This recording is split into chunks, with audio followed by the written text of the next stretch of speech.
Pokrovsk in Donetsk region, which is about 500 kilometers southeast of where I am here in Kiev, has been at the epicenter of fighting along the front lines between Russian and Ukrainian troops in recent weeks. Russia's throwing everything it has at Ukrainian defences in Pokrovsk. Commanders reportedly under enormous pressure from the Kremlin to take the city and to get a significant victory as quickly as possible. While Russia has been making steady gains in rural areas, the last major city to fall to Russian troops was Avdiivka back in February 2024. We're going to take a bit more time and look at what's going on in Pokrovsk, who controls what in the city.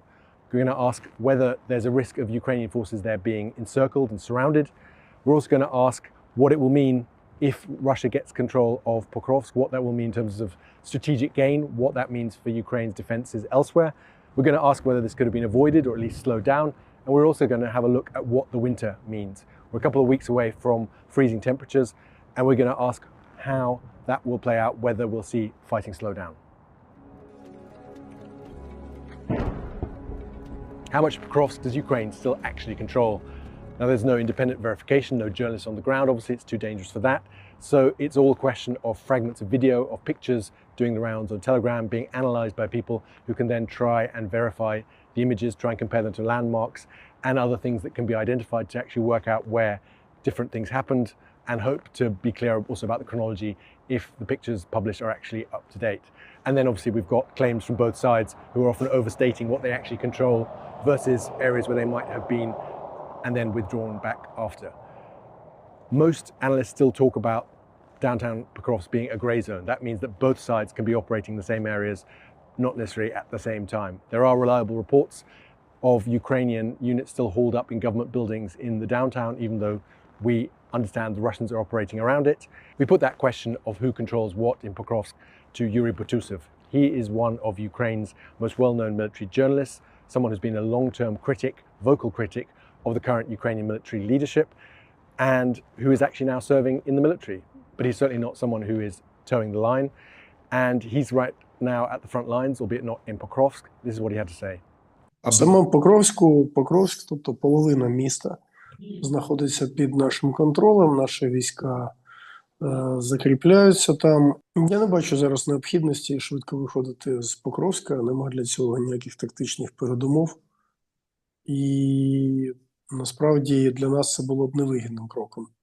So if you listen to Botusov and other Ukrainian analysts on Telegram, for the most part, they would say that Ukraine still controls large parts of the northern half of Pokrovsk, especially north of the railway line, and Russia is now increasingly establishing its control in the south, and then between those two parts of the city you have the grey zone where both sides are still operating.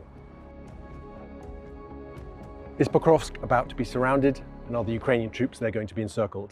That is the central question for public opinion here in Kiev, across Ukraine. People here remember all too well previous battles for these eastern Ukrainian towns, places like Bakhmut and Avdiivka, where we saw significant numbers of Ukrainian troops being taken prisoner by the Russians because that order to leave happened simply too late and it wasn't safe to get out anymore, and they ended up being taken captive. That is something that people here are adamant shouldn't happen again. If you take a step back and look at the map, you should try and differentiate between Pokrovsk and its satellite town of Mirnograd. So Pokrovsk is slightly to the west and is more open, as it were, to Ukrainian-held territory.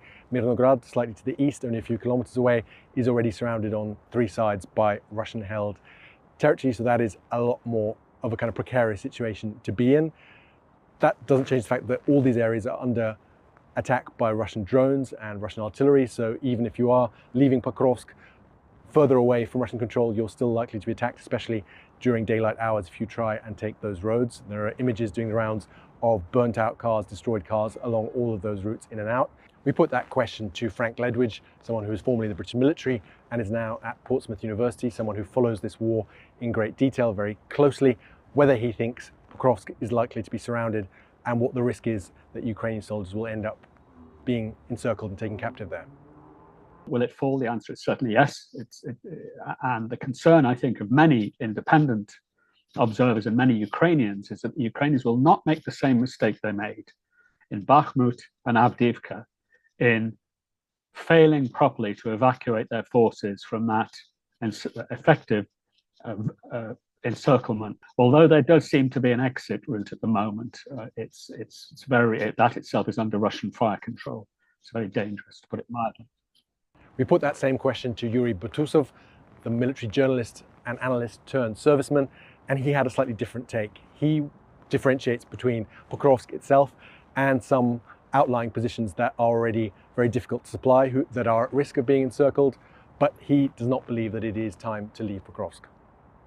На Покровську нема зараз оточення, і я не бачу, що противник міг його здійснити, насправді, тому там загрози оточення там нема.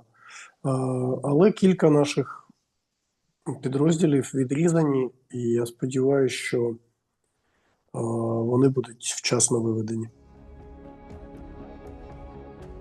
What impact would losing Pokrovsk have on Ukraine's ability to defend itself?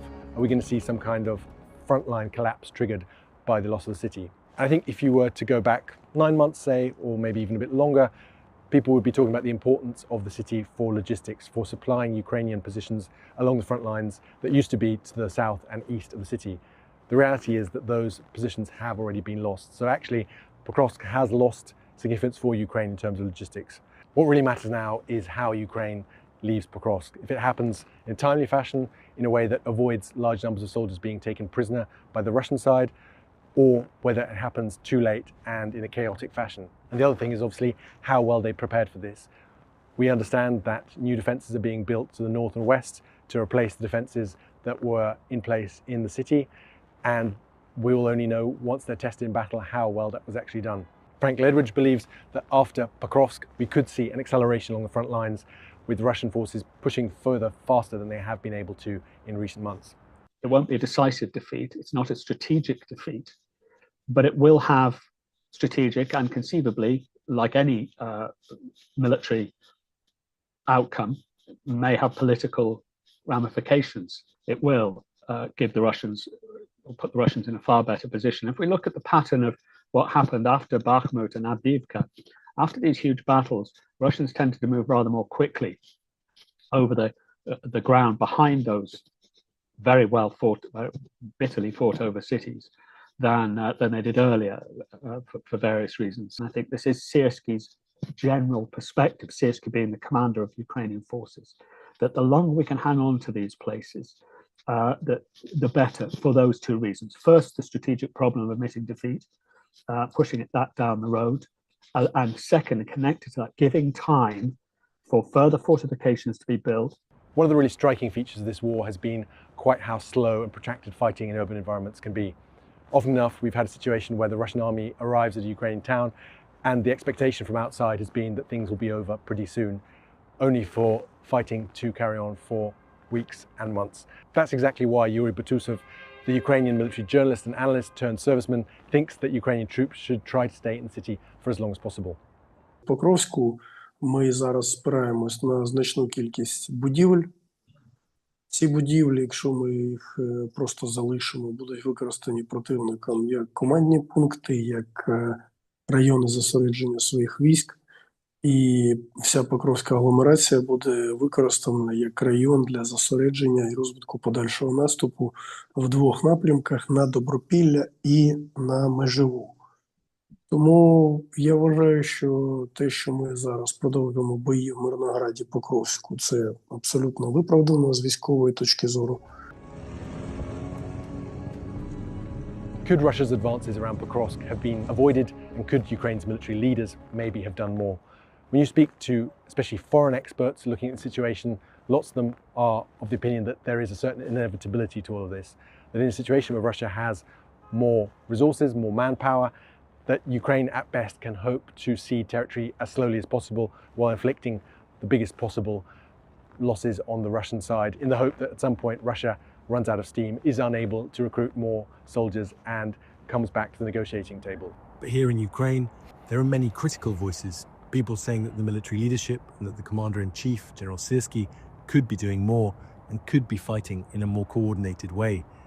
They say that at present, military command all too often sends in elite troops to put out the fires at the last minute, rather than identifying problems early on. Yuri Butusov, the military journalist and analyst turned serviceman, has an interesting take on this. He believes that even with current resources, if they were used better, if they were more coordinated and modern technology were used more effectively, Ukraine would be able to stop Russia in its tracks right now. На будь-якій війні, як показує світовий досвід, піхотинців завжди недостатньо. Тому основна проблема не в першу чергу. Це не необхідність нагнати якомога більше людей. Основна проблема – це правильно застосувати тих людей, які є. В даному випадку причина прориву противника – це те, що насправді це проблеми організаційні, управлінські. Відбувалося це не один місяць, ніяких неочікуваностей ворог не створив, нічого несподіваного там не сталося. Просто в силу якихось, очевидно, системних проблем не було реакції на те, що там відбувається в Покровську, Мирнограді. Не було реакції на заходи і взяття в полон російських піхотинців. Ну і в результаті ворог вже затягнувся значними силами в Покровськ. Нам потрібно створення лінії оборони, сучасної лінії оборони, яка буде передбачати створення кілзон для ефективного застосування дронів, яка буде заснована на захищених логістичних маршрутах, системах радіоелектронної боротьби, радіоелектронної розвідки, яка буде забезпечуватись надійними укриттями для піхоти великою кількістю, що забезпечить її живучість. І от коли все це побудувати, посилити мінними загородженнями, інженерними загородженнями, таку лінію фронту, яка буде оборонятись боєздатними керованими військами, Росія прорвати не зможе ніде. І це саме тому, що це війна сучасна і боротьба з ворогом, з наступом – це питання в першу чергу організаційне і управлінське. Україна має сили для того, щоб повністю зупинити російський наступ. Для цього потрібно почати робити висновки з наших проблем. Will winter slow down the fighting? This part of Europe sees very muddy and often freezing winters, so it would make sense to expect things to quieten down in the next couple of months. Certainly the first winter of this war, 2022-23, did see a downturn in fighting, but I think that was probably more down to both sides having exhausted their resources than because of temperatures. And actually, if you look at what's happening right now, as autumn goes into winter, we're seeing the weather actually helping the Russians advance to Pokrovsk. Most people in Ukraine saw those extraordinary images of Russian infantry units on foot, some on motorbikes, rolling into Pokrovsk, all together in a way that is pretty vulnerable, but they were protected by fog, which stopped Ukrainian drones seeing and attacking them.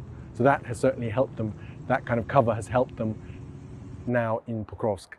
And actually, when you look into the last few years, some of the biggest battles like Avdiivka, that was taken in the midst of winter. Якщо ми згадаємо рік тому Покровськ, в грудні, січні, лютому під Покровськом йшли дуже інтенсивні бойові дії.